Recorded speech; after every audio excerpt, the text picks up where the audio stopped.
Victor Hugo, Alfred Barboux, page 20, du chapitre 1. Suite.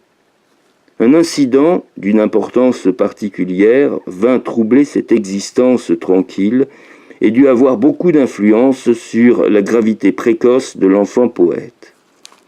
Vers le milieu de l'année 1809, un ami que Madame Hugo présenta comme un parent s'installa rue des Feuillantines et logea dans une construction à demi abandonnée au fond du jardin, derrière les massifs.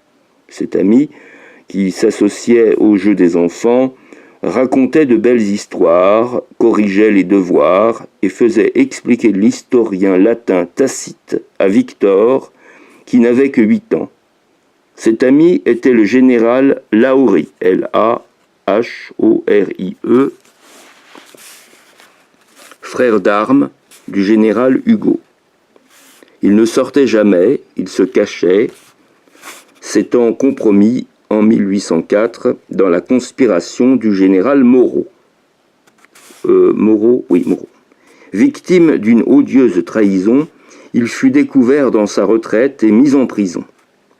Il n'en sortit que 3 ans plus tard pour être fusillé dans la plaine de Grenelle en même temps que le général Mallet, dont échoua le complot qui avait pour but le renversement du Premier Empire.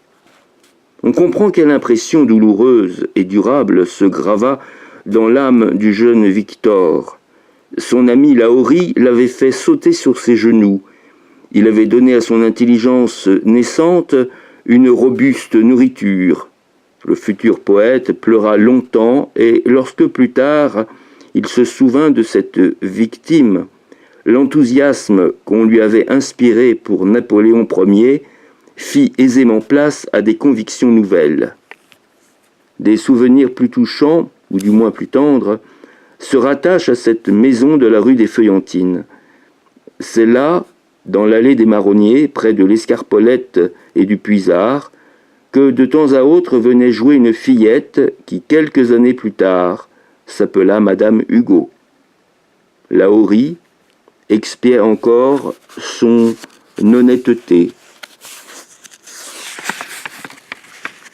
Dans un cachot de la Force, lorsque ses élèves reçurent la visite de leur oncle, le général Louis Hugo, lequel venait de la part de son frère prier la famille de se remettre en route pour l'Espagne. Ce héros de la bataille d'Eylau n'eut point de peine à accomplir sa mission.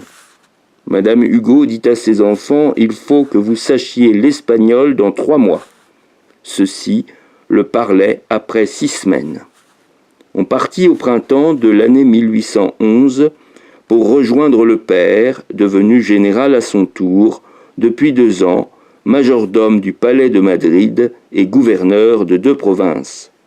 Il fut, de plus, fait comte.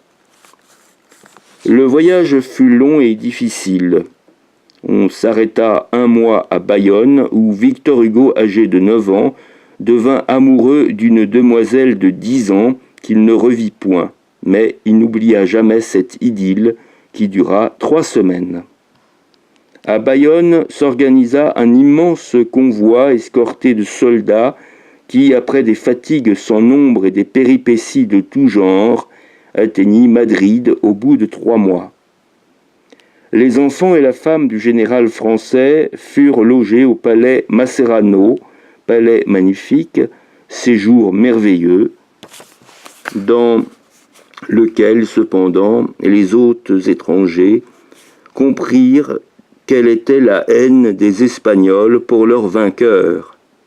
Dans toute l'Espagne, Napoléon n'était appelé que Napoladron, Napo, larron. Là, les dorures, les sculptures, les verres de Bohême, les lustres de Venise, les vases de Chine et du Japon, les tentures, frappèrent vivement l'imagination du jeune Victor. Il se rappela ses splendeurs lorsqu'il parla de l'Espagne en vers immortels. Victor était devenu très sérieux.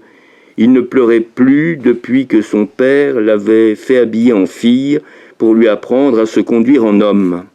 On le mit avec son frère cadet au séminaire des nobles, où il resta 1 an.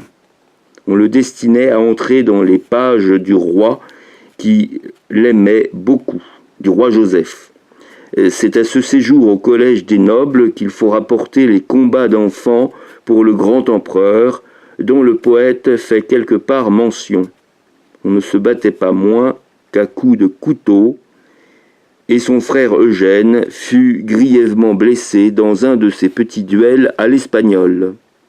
En 1812, comme les événements devenaient menaçants à l'horizon et que